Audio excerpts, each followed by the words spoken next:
Do what you love and you never have to work another day in your life. And that was some great advice given to me my last year's school by my Uncle Alan. I was at that stage in my life, which is an early stage, leaving school, what am I going to do with the rest of my life? And I think everyone makes it more serious than what it really is, because one thing I do know, you can change your life anytime, as many times as you like throughout your life. However, there's a high pressure on young kids leaving school to become an accountant or a lawyer or a carpenter or get a trade or an apprenticeship, whatever it might be, and they feel a bit under pressure.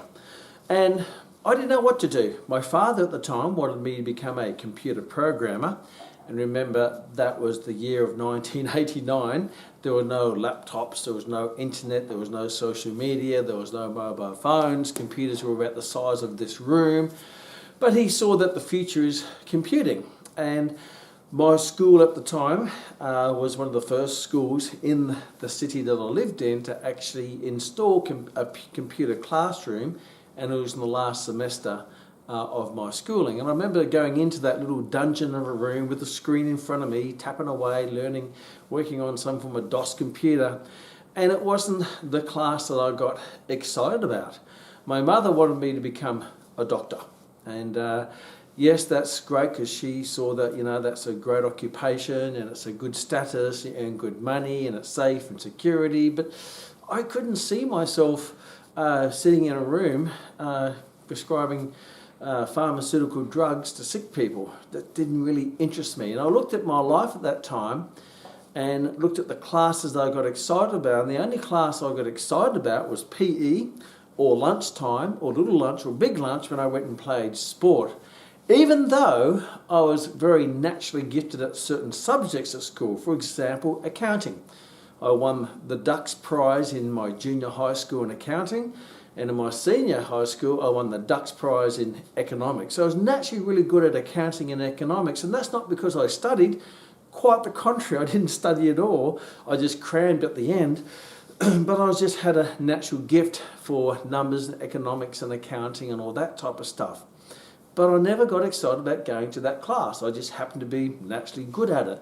So when I left school, it would have been a normal thing for me to become an accountant or an economist or study commerce or something like that and go to university, because that was what I was naturally good at. But just because you're naturally good at it doesn't mean it's right for you, and doesn't mean it will lead to joy and happiness. And the only things that made me happy was anything to do with sport, fitness, and training. They were the only things that made me happy, even though at that time, in the early 80s, there was no real career path. So when I left school, I chose to take my Uncle Alan's advice: do what you love, you never have to work another day in your life. And I thought, even if I don't make a lot of money out of it, at least I'm going to be happy. Because I had met numerous people who were very wealthy and secure and safe in iconic positions, but they weren't happy. And I also met people who weren't very wealthy.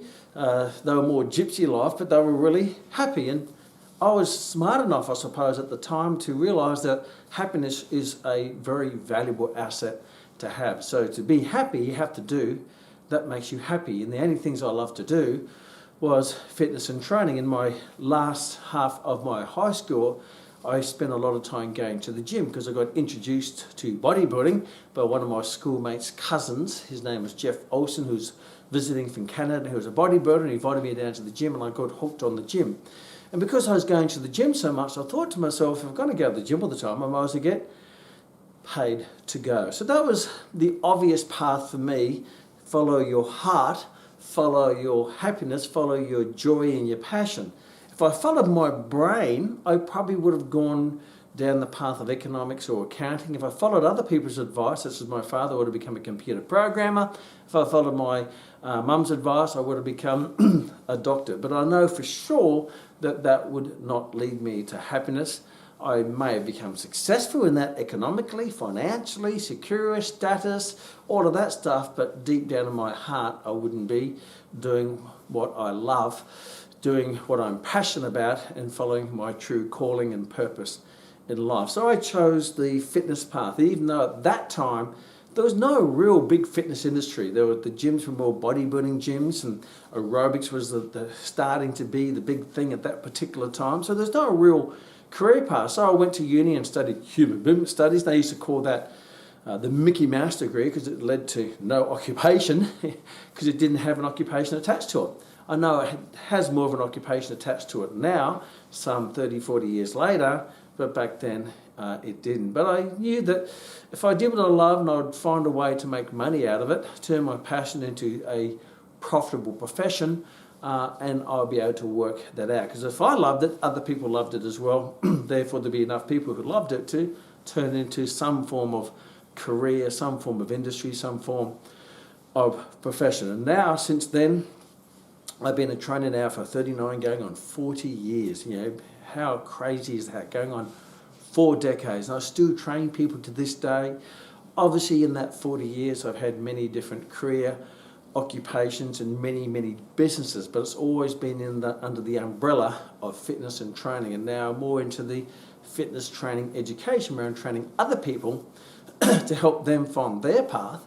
And if their passion is fitness and health and training and sport, then I'm, with my experience, I can guide them to an easier path to make them successful faster than I do, because I had no one to follow back then because I was leading the path. I was one of the first sports and conditioning coaches in Australia. I was one of the first personal trainers in Australia. I ran the first personal training course in Australia. I opened up the first full-time fitness college in Australia. So many of the things I did were first. So there's no evidence that it would work. There's no, oh, well, they've done it and they've done it and they've done it, therefore, hey, that's safe. If they can do it, then so can I. Just working out how.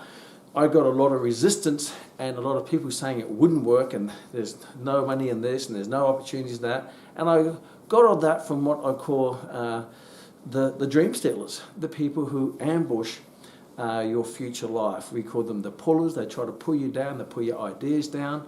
For whatever reason that is, I don't really know, but we'll talk a little bit about that. And you may have that in your life. You may have a dream, you may have a passion, a purpose, a calling, something that gets you out of bed early, keeps you up late, and you dream about it all night long. And if you can find that thing that turns you on, that lights up your life, then energizes you, it doesn't drain you. Because a lot of people, you would have heard the saying, Monday-itis. You know, Monday-itis is, I have to go off to work to do what I don't want to do for someone I don't want to do it for, where I don't want to be. Therefore, you become a clock watcher. You know, you're looking at, they call it Hump Day Wednesday, because Monday-itis is that tough day you have to start, you have to get through the week, not from the week. And on Wednesday, they call it Hump Day Wednesday. Yes, I'm over the halfway. Oh, thank goodness I've got halfway through the week. And then I join that club called Thank God It's Friday Club. Yeah, celebration, or to get the weekend, when I like to call it the strong end. And I find that in itself a real sad way to live your life. Imagine that. You spend 5 days of 7 days doing what you don't like, so you can spend 2 days doing what you do like. I don't know about you, but I think we only have one chance at life. I don't know what happens after that. And to spend 5 days in what I call a jail, a job, means a jail is where you don't want to be, doing what you don't want to do, for who you don't want to do it for, and you're very restricted. And on weekends you get parole. Oh, I'm out on parole for the weekend, but you have to go back there on Monday-itis. And over Wednesday, yes, it's Hump Day, and Friday, thank God it's Friday. But even the weekend, it's ambushed, because on Saturday you're still hungover from drinking or partying too much on Friday to celebrate getting through the week, that treacherous week. And on the second half of Sunday, you're feeling a bit nauseous in the gut because you know you have to go back to work, and work is doing what you don't want to do. Would you rather be doing something else on the next day, on Monday? So really, there's only a short period of time. So only a small percentage of your life is doing what you really love, and half the time it's doing to band-aid your sadness from your week by drinking too much or drugs or partying, because you're trying to forget the week. And then the next week, and before you know it, weeks go by, years go by, before you know, your life has gone by doing what you don't want to do. And I think we all dream. We all have dreams when you're a young kid, when there's no restrictions and you weren't put down for your ideas and there weren't dream stealers around, you know, and you say, I want to do this and I want to do that. And they go, yeah, that's fantastic, because you're a young kid. But all of a sudden, when you become an adult, I want to do this. And they say, oh, well, that won't work, or that's too hard, or that's too difficult, or they come up with all the reasons why it won't work. But you only need one reason why it will work, finding that reason. And even when I was going through the journey, I didn't find that reason. The only reason I had was because that's what I love to do. And I knew if I loved to do it, I'd be so good at it, then I could turn it into a profession that pays my way. So if you find yourself in that boat of in jail, a job, trying to escape, and sometimes the jail holds you in there because you may actually get paid well or provide security. You say, oh my gosh, and every time you leave they give you a pay rise, which is the thickening up of the jail bars made of dollar notes. But here's the ultimate question: is your life for sale? Is your life for sale? Can someone buy your life by paying you to do what you don't want to do, where you don't want to do it, for who you don't want to do it for? And sometimes the people that you have to work with can be quite toxic in your life. And do you hang out with them in your own time, or do you try to get away from them? So chase your dreams. You only get one shot at life. Don't chase your dreams. How about you just live your dreams? And unfortunately, I'm in a business now, the Max International Fitness College and Business College, where we're the bridge to get people from the jail that they're living in now to the castle that they want to build. Jails are already built for you. You don't have to build a jail, they're already built, and they just sort of persuade you in there with, hey, security, safety, maybe status, or money. Because some people want to become a doctor or a lawyer because it has a status symbol to it. One of my graduates was a lawyer, and she became a lawyer because her parents wanted her to become a lawyer. So she obeyed her parents, which is fair enough, and I guess for her, and plus lawyer had a status of, yes, I'm a lawyer, well, I'm important, plus I get paid really well, and it's safety and security, and people look up to you because you're a lawyer, and it's a executive professional. But it wasn't long before she found that in the corporate world of law, climbing the corporate ladder of success, it was very toxic. So much so that on a Monday morning she would throw up before she went to work. And she was really good at it. She had an honours degree, she was talented, she was disciplined, she was hardworking.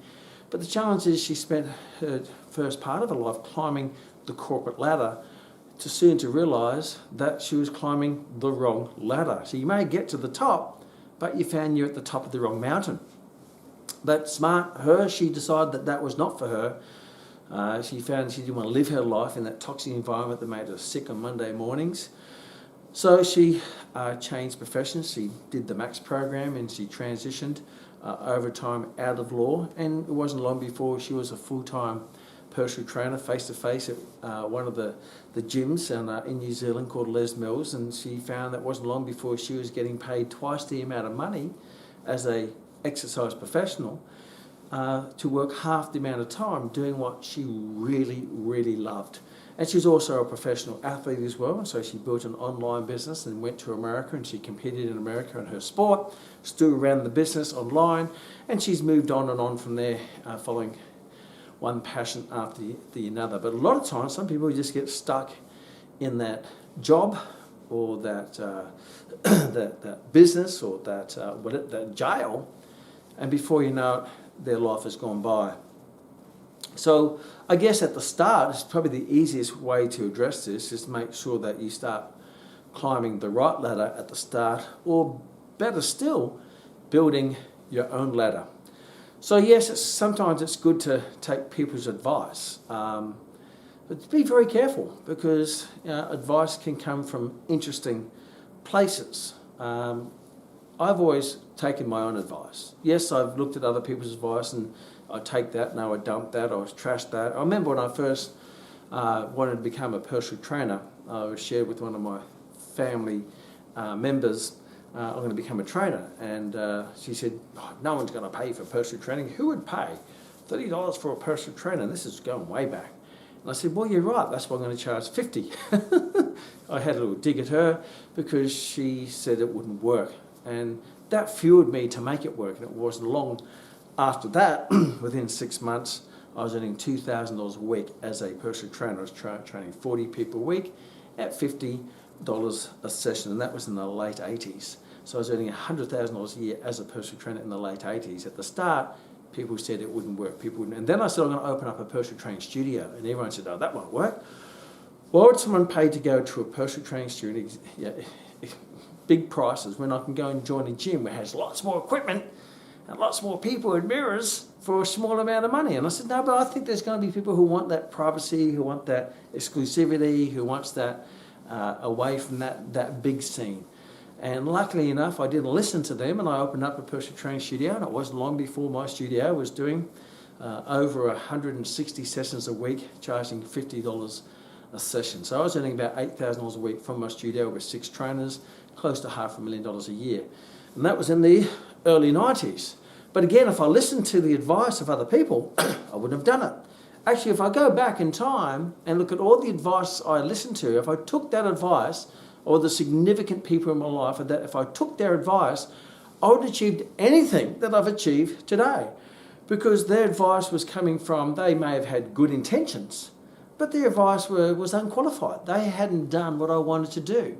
So their advice came from a complete place of naivety and ignorance and hearsay, and because they didn't have the vision I had, because they couldn't see it, they didn't believe it. A lot of people don't believe what hasn't already been created. They only believe what they've been educated in. Einstein has a great saying, imagination is so far more important than education, because education is confining, where imagination is limitless. I mean, you get educated in what people know. That has been proven. But geniuses create things that don't exist. They are pioneers. They create things that aren't even there. Therefore, how can they take advice from people who don't have that imagination, and they can't have that education because it doesn't exist? Because when I first wanted to become a personal trainer, there's no personal training courses. There's no personal trainers. So where does the advice come from? Well, there's no other personal trainers out there, so it can't be done. Well, that's not going to work, is it? But wait a minute, someone has to start it. Everything that seemed impossible, everything that is possible now was once seemed impossible. Going back to the Wright brothers, and people said you can't fly, and they're the first people to fly. Now we travel around the world in flights like it's just a natural thing. I'm in light now when Thomas Edison created the incandescent light bulb, and everyone says that's not going to work. And he was being interviewed by a journalist on his journey to inventing the incandescent light bulb that gives us light today. And at that time, he was up to around about 6,000 attempts at creating this light bulb. And obviously, scientists document and record everything so they don't have to go over repeated mistakes. They document their mistakes so they don't make that mistake again. And the journalist so happens to say, and whether this is true or not, but don't let the facts get in the way of a good message. And the facts could be true. I don't know, I wasn't there. But he said, look, you have failed 6,000 times in trying to invent the light bulb. And Thomas Edison says, no, you're wrong. I haven't failed. I've succeeded 6,000 times in how not to invent the light bulb. Interesting. So therefore, it's not if, it's just when. And it took him up to, apparently, 10,000 times before he actually succeeded. And I think most people in life, they would never would have started because they thought, well, no one else has done it, so it probably can't be done.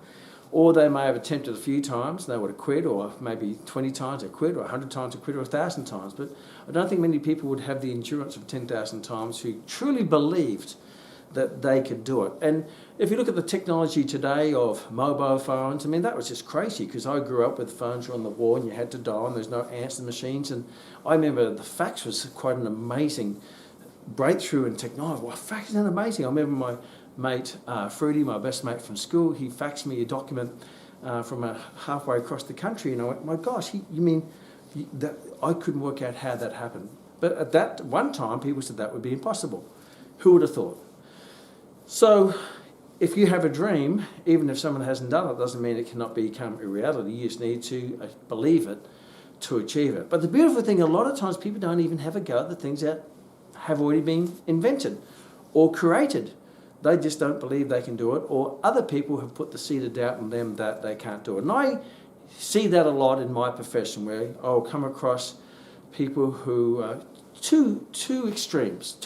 I'll come across the young person in their teenage years, and I started being a trainer when I was only 17, working in Bob's Gym in Southport on the Gold Coast in Queensland, Australia.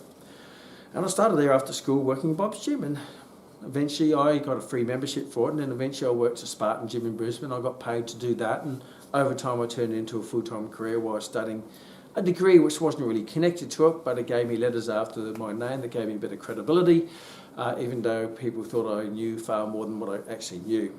But one thing is I kept going until I achieved what I wanted to achieve. Even at that time, when I started, there was no really career opportunities. Now, it is a smorgasbord of opportunities in the fitness profession. But there were kids who, even today, want to become an exercise professional. They want to become a personal trainer, a group exercise, own a gym, whatever it might be. And I see some go for it and they become really successful. And it's fantastic because they chase their passion, they connect that to a purpose, and they turn it into a profitable profession. And they stay on course on their ladder they're building, irrespective of what everyone else says. And many of them will still get resistance from people who don't believe they can do it, but they ignore them and they do it anyway. And sometimes they'll seek, and unfortunately they'll seek advice from people who haven't done it, and therefore they'll give them ignorant advice, based only on their knowledge. Doesn't mean that's all the knowledge, just on their limited knowledge and their ignorance of that area that they have no knowledge of, and they'll give them stern advice. And sometimes I'll have kids' dreams being stolen by family, friends, colleagues who say, and they don't take the fitness profession seriously because they think a serious profession is a lawyer or an accountant or an engineer, something you have to go to university to. And you can go to university for fitness, but you don't have to. So it seems to be that they tend to say, because the old tradition is leave school, get a trade, and become a carpenter or a plumber or whatever it might be, fitter and turner, then you're set up for, you got a trade. Or leave school, go to university, get a degree, and then go into the corporate world or something like that. And that's the old school way of looking at things. But you find that most entrepreneurs or business owners don't actually go through university. They actually go and chase their dreams, they build their business, because you can get knowledge anywhere. You don't have to go to an institution to get the knowledge. Knowledge is easily accessible. So I'll come across young kids where they want to chase their passion, they love fitness, they love training, they tell me all about it, it ignites them, it's the only thing that makes them happy, it's their happy place. But unfortunately, adults will say negative things about it and say, no, they'll just demand, you're not doing that, you're going to go to university, you're not doing that, you're going to get a trade, you're not doing that, you're going to get a job, that's not serious, you can't earn money out of that, you're going to fail, whatever, which is really interesting because I know many exercise professionals who own gyms and franchises and studios who are multi-millionaires. And it's not that money's the driving factor, but they become very, very wealthy. And I know that I was earning $100,000 a year, $2,000 a week, back in the late 80s, early 90s, and more beyond that. So it's not that you can't make money out of it, because there's plenty of money in it, because health, there's lots of money in health. Because a lot of people will spend their health to get their wealth, but then they're going to have to reinvest their wealth to regain their health. And where are they going to go for that? Yeah, some people may go to doctors and get pills and potions and motions and all sorts of stuff, but a lot of people, their solution is exercise, so they'll need a personal trainer or go to a gym or a studio or some form of exercise coach. But that advice at that age, and I find it quite sad that sometimes their dream has been stolen because it's been a big wet blanket's been put over it, and because the kid's so young, they have this ultimate trust and faith in their family member or their colleague or whatever, the adult, and then they go and do something else. They go to uni and study something they're not really interested in, or they go and get a job or go into a job but they're not really interested. And I find that really sad, because what I do know is that to really truly be happy, then you have to do what makes you happy, and a big part of your life is your career, is your business, your career, your profession. That's a big part of your life. It makes up over 50%. Yes, it may only be 40 hours, but it's not really when you think about it. When you wake up in the morning, you're thinking about your job. When you leave the job in the evening, you're thinking about your job. And on Sunday afternoon, you're thinking about your job, going back to your job. So yeah, it does take up a lot of space in your mind, at least 50%. And if it's a negative job, or a job that you hate, that's toxic, that's really affecting your mental health and your physical health, it can consume and take up all of your life, because now you've got this toxic thing going in your head about having a job that you hate that affects all aspects of your life. So it's really important that you do things that light you up, energize you, turn you on. Do things that you do for free. That's a great question to ask. Do things that you do for free. And sometimes I ask this question when people have doubts about, because you've got to go across a bridge. You have to go through the cross a bridge to get from where you are to where you want to be. And that bridge is you have to become skilled, you have to become educated, you have to gain the knowledge, you have to gain the ability, you have to get the qualification, whatever it might be to get across the bridge. There is an entry ticket. There is an entry ticket. And that ticket, there's going to be an investment financially to be able to get that ticket, time-wise, discipline, hard work. But anything worth achieving is always going to be based on hard work. If it was easy, everyone would do it. I went through a lot of hard work going to university and getting the qualifications and the education that I gained, but I loved it because I knew that it was going to give me the ticket to the entry to a life that only other people would dream of, where I had this life. I never worked in my life since I was 17. And I find it very hard to even relate to having a job that people hate, just doing it for the money, the security, or for whatever reason it might be, or worst case, you're doing it for someone else to please your parents or please your friends, or do it for the expectations of society, or please your peer group, or to be accepted. Don't be careful not to do things to be accepted by the wrong group. That's not going to lead to happiness. You're compromising yourself and your life to do what you don't want to do to get acknowledgement and acceptance from others. So be careful that you're not trying to be accepted by the wrong people, because the right people would support you and encourage you and be a cheerleader for you to go and chase your passion. And I was fortunate that my father was always supportive. He wasn't outrightly supportive, but he's always, if I wanted that, okay, you do that, and if I have to invest a bit of money in there, whatever it might be, I'm happy to do that, as long as you're happy doing what you're doing. My mum was more of a cheerleader. Oh, that's fantastic, my son's doing this. Even though she wanted to become a doctor, she supported my choice because it's my life. And I'm the person who has to live my life 24/7 in my own life, in the ocean of my own thoughts. Because when no one's around, I'm still around. When I'm in bed, I'm still thinking about what I'm doing, what I have to do tomorrow, I think what I did yesterday. So I'm the one who has to live it by myself. No one else do. They would just come in your life. They'd be what we call a seagull. They'll fly in, they'll fly around the room, poop everywhere and fly out, and that's it. It means they'll poop in your mind by telling you can't do it, or it can't be done, or putting the seeds of doubt into your head based on, many times, their ignorance. So be careful who you get that advice from. The advice could come from someone who hasn't done it. Well, hey, don't even go there. Sometimes it'll come from people who've done it but failed. Well, don't go there either, because they failed.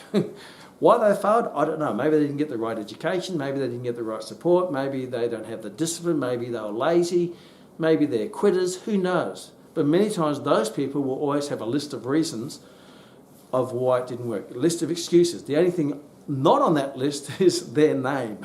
So they'll actually go through a process and put all these doubts in your mind based on their own personal experience.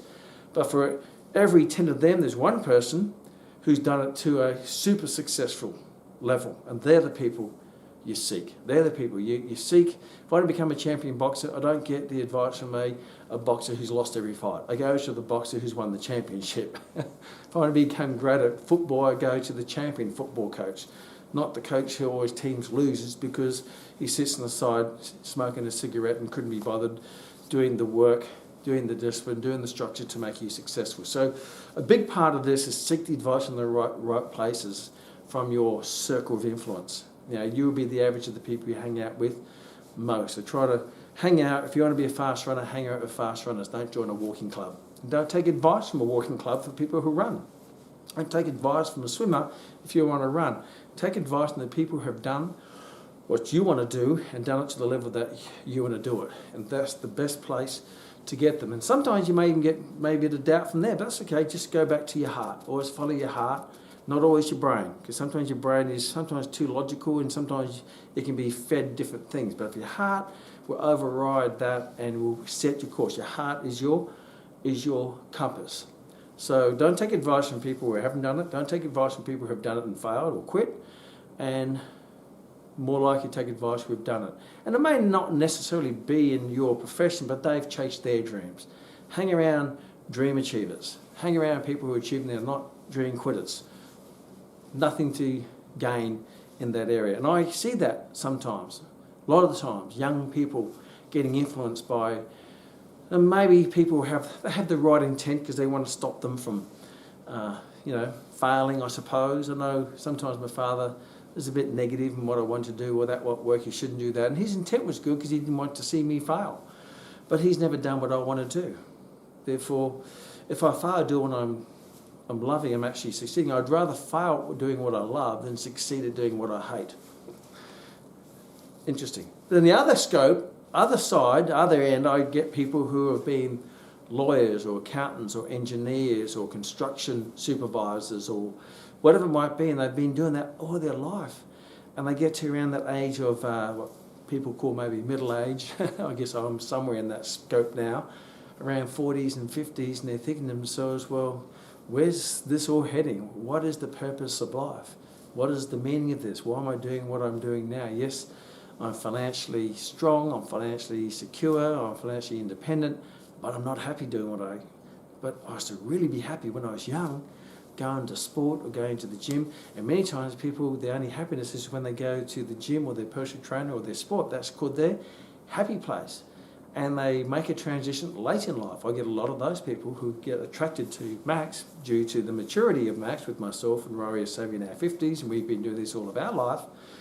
So I work a lot of time with people who transition later in life. And all of them will say something like this: geez, only if I started this back then. If only I started back then. Only if I followed my heart back then. If only if I chased my dreams back then. And that's okay. There's no regrets, because every day is the first day of the rest of your life. So this day. Make sure that you follow your heart. Get in that path. Get in that lane that energizes you, that makes you passionate, gets you up early, keeps you up late. You do it for free. And I sometimes ask when people transition from one to another, a job which is secure but not fulfilling, doesn't serve their values, to an opportunity that is not guaranteed.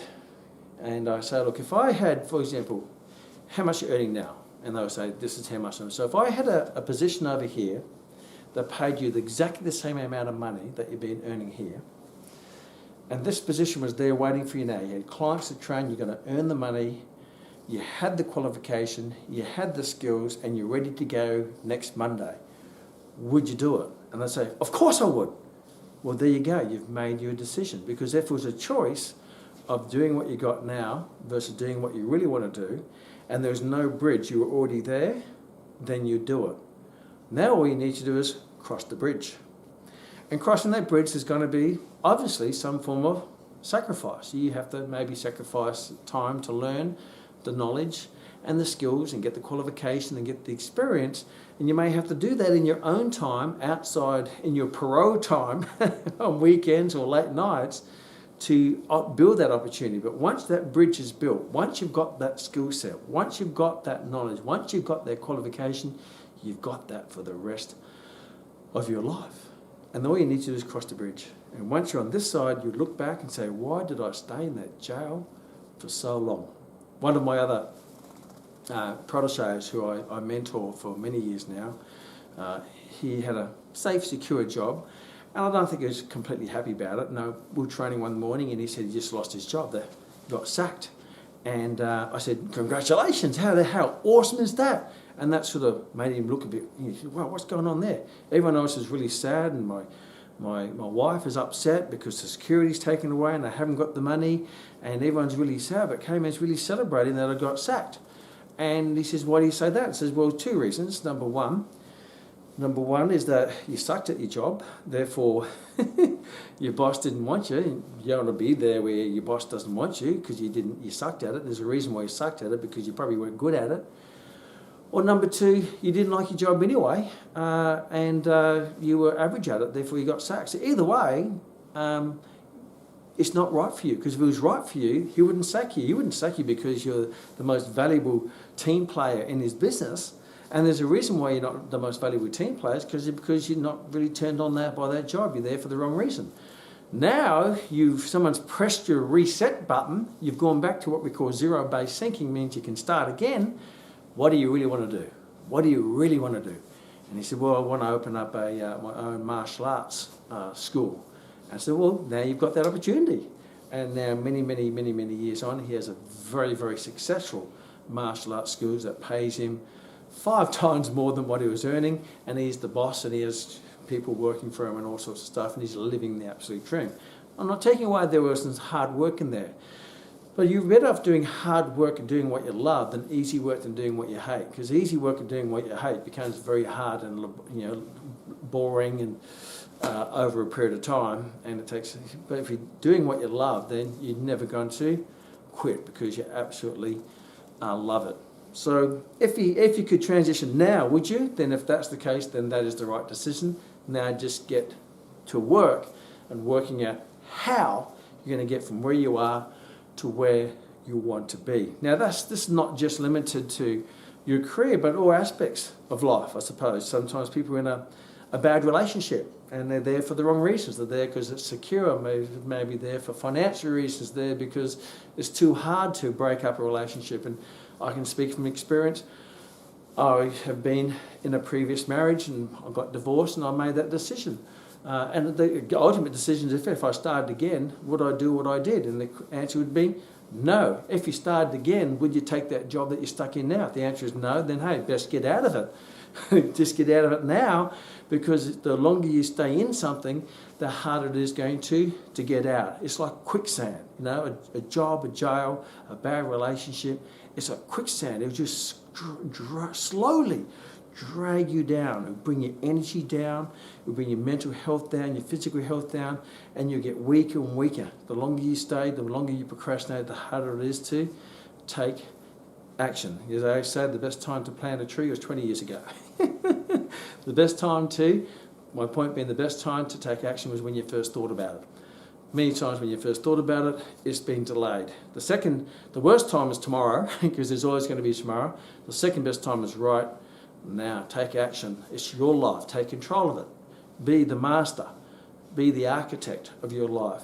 And yes, you may want to seek advice, but you don't mean you take all the advice. Sometimes you don't take hardly any of it. I've taken hardly any of the advice when I first started. I do take advice. I'm always surrounded by people around me in my library of all these famous people always did what they love. They didn't do what they did for the money. They didn't do it for the security. They didn't do it for the status. They did it because they loved it. And most of them weren't paid when they started. Every athlete didn't get paid to get started, but many of them become multi-millionaires. Every entrepreneur, when they started, they built the business for free. No one paid them to build it. They built it, whether it be Steve Jobs with Apple, whatever it might be, whether it be Mandela with his cause of social justice and civil rights. Doesn't really matter. All of these people who write significant books that sit on people's libraries, all of them started with only not even 2 pennies to rub together, a lot of passion, a lot of purpose, and they did it for the right reasons. It wasn't money. They didn't get it at the start. They got money at the end. As I was saying, is you do more than what you paid for, and eventually you get paid for what you do. Now, this is a great little 3-step process to have a happy life, because ultimately that's what people want. People say, what do you do for a job? Maybe they should be asking this question, are you happy? That's a great, because your job many times doesn't make you happy. Most people, their job doesn't make them happy. If I say, if you stop getting paid to do your job today, would you go to work on Monday? And the answer is no, of course not. Well, I would, because I started training people and going to the gym for free. I actually paid to be a member of the gym, and I started training people for free because I just loved it. And eventually that roles reversed, because I became so good at it, they started paying me to train them, and gyms paid me to be there because I added value. And before you know it, now people pay me to educate you, qualify them, coach them, mentor them to have a great career. Because when I first started, I wasn't paid to do it. I did it for free. When I started all of my 15 different businesses in that journey, no one paid me to start the business. I started the business for free, build the infrastructure, and before you know it, they started to pay me. When you make a movie, for example, no one pays the producers to make a movie. The producers invest the money to make the movie, then they release the movie, then the audiences pay their tickets to see the movie. Well, you're the movie. People come to you for an experience, and that experience is a healthy one, to be fit, healthy, strong, whatever it might be. But you are the movie that people pay the entry fee to pay to get your advice or get your motivation or get your guidance and coaching, whatever it might be. So if you do what you love, you never have to work another day in your life. If you're not working your life, then you will actually keep doing what you love. So on the other side of things would be no retirement, because why would you retire from your purpose, from your passion, from doing what you love? I remember having lunch with another business man who asked me this great question. He said, so you've done really well, you're very wealthy, you've had lots of success over your years, why don't you retire? And I asked a great question. I said, what would I do? What a great question. If I retired, what would I do when I'm not doing what I love because I've sold my business or retired from it? Because if you love it for the right reasons, you'd never quit doing it because it's in your blood, it's in every cell of your body. Whether it be from a young age right to your mature age, you're going to keep doing what you're doing. Rory, for example, my beautiful wife and business partner, she started her career and she was only 14 years of age. And she was at that stage of age where she wasn't necessarily getting support from her parents. Her father wanted her to become a lawyer, and she wasn't getting any love for her calling, her passion of health and fitness, because they didn't take her seriously when you become a fitness trainer. So much so, she ran away from home at age 14 from Melbourne to Sydney, and she was working as a group exercise instructor and fitness trainer by the time she's 14, 15 years of age. Because she's doing what she absolutely loves with haven't even finished school, she's a trainer. She became a manager of a gym by the time she's 18, and since then she's managed gyms all over the world and owned gyms all over the world, Europe, USA, Australia, New Zealand. And her fitness business is actually in Australia, got her listed on the BRW Young Rich list by growing one of the fastest growing companies and becoming one of the richest people in Australia under the age of 40. So not bad for a young girl who'd never finished school, ran away from home and chased her passion and turned it into a profitable profession. And now, like myself, she's now approaching 60, still has the same amount of passion for fitness and health and well-being and the cause, and obviously doing different things in those last 40 years, from being the group exercise instructor to running different businesses. And we create our own, I can say, leverage, our own vehicle to express our genius and our experience and our love and our passion through different businesses and different modes of communication. But it's all basically serving the same purpose. So as you mature through your life, you actually become better at what you do and find better ways to do it and better ways to communicate it. And you may even mould that to different population groups, because that's what maturity is. When I was young, I wanted to work with elite athletes. When Rory started, she loved group exercise. And as that, we both went to our journeys into gyms, and Rory managing gyms, me running personal training studios, setting up business sections, going into the business world, then going into fitness and business education. So your journey is going to change. You're going to cross many bridges on your path, but make sure that you're on the right path, doing the right thing for the right reason, because most importantly, you're the right person. But the path to happiness, a 3-step approach, which I was exposed to in an institute called the Happy Institute. And they said these are the 3 things to make sure that you live a happy life. Number 1 is make sure you do what you're absolutely passionate to do, because it's that passion that's going to get you through the tough times, the hard times, and also to take you to the peak times as well. So you have to do what's really, because it's not always going to be a linear growth. It's going to be sometimes a rocky road, but it will go up. Passion. Number 2, that passion, make sure it's attached to a purpose. And that purpose is something which is bigger than you, something that you serve, a purpose. You can connect it to your values. My early career, my purpose was sports conditioning. I wanted to help elite athletes get the peak condition of Olympic gold medals and all sorts of stuff. And your purpose may change through your life as you mature through your life. Something that is a calling, is a cause. You know, Nelson Mandela was civil rights. You know, that was his calling, to civil rights, to lead his country to freedom and all sorts of stuff. What is your calling? What is the thing that's bigger than you that you like to serve? And then the last one is make sure that you actually produce measurable results. It means there's a scoreboard. You know, it means that provides the scoreboard basically gives you feedback whether you're on path or off path, whether you're making a difference or not making a difference. And you measure that any way you want. It could be number of clients, number of people you help, it could be money in the bank, but it has to be a tangible measurement so you don't fool yourself. You know, it's this tangible measurement that this is what you've done and this is how you measure what you've done, and whether you're on course or of course. So there's the 3 points to living a fantastic life. And I always remember one of my graduates who was working for me for some time, and now he has his own corporation. He has a multi-million-dollar business, and I started working with him when he was only 17 years of age. And in that early stages, I was mentoring him, to help him, to guide him to become the man he is today. And I'm still in contact with him now. Sometimes he wants a bit of advice or a bit of wisdom or whatever it might be, or a third eye on it, or different eyes. And he got off the phone to one of his mates who was an investment banker, and his mate was really upset. He says, well, what's going on there? He says, well, the marketplace has really dropped down at the moment, so he's really upset because he's lost so much money. And I thought that's really odd. Because if you attach your happiness to the marketplace, then you're going to have a very rocky road. So if your happiness is when the stocks are going up, if your happiness is up, then that's great. When the stocks go down, you're miserable. When they go up, you're happy. You're miserable, happy, miserable, miserable, miserable, happy. Isn't that interesting that you attach your happiness to something which you don't really have complete control over? And I thought of my career, through my career, financially, my money was really low at the start, and my money over time grew over time. But my happiness has always been at 10 out of 10. My money was sometimes at 0 out of 10 and 1 out of 10, and eventually it got up to 10 out of 10, it came down to 8, and it goes up and down naturally depending on the economic tide of the time. But my happiness has always been 100. So make sure you don't attach your happiness to money. There's one thing, because money comes and goes.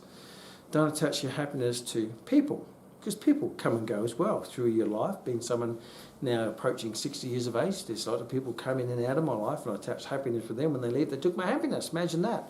Imagine my first marriage. My happiness would have gone with that one. No, my happiness has always been there. Don't attach your happiness to things, because things come and go. Don't attach your happiness to acceptance of other people, because other people have their own motivation. Sometimes it's positive, sometimes it's negative. Some people want you to fail. Sometimes you ask people, I'm thinking about doing this, and they'll put that seed of doubt because they don't want you to fail, because they don't want you to succeed in achieving your dream when they've never lived theirs. Sad to say, but sometimes people get a little bit of joy out of other people failing and joy out of other people not succeeding, because it makes them feel better about their life where they haven't really succeeded or filled their potential or lived their dream, whatever reason it might be. I'm not going to put my headspace there. So at the end, make sure that your happiness is attached to your passion, to your purpose, and to your calling. And that's also in alignment with your values. And irrespective of the tide, the economic tide, the people tide, the financial tide, because the tide will go in and out, like the seasons change throughout the year. Some people get miserable in the winter. In the winter they say, oh, it's too cold. In the summer they say, oh, it's too hot. In the winter season, it's too windy. Really? So now your happiness is attached to the weather. Isn't that sad? Because now you're attaching to something that is not in your control. But what is in your control is your passion and your purpose and your mental mindset. If you control your thoughts, you can master your thoughts and master your mind, you'll master your life. And become a master of what you're passionate about, that serves a purpose that's in line with your values. And irrespective of what other people think, it doesn't matter. Because in this noisy world, opinions are like bottoms. Everyone's got one, and most of them stink. See you in the next Kmax.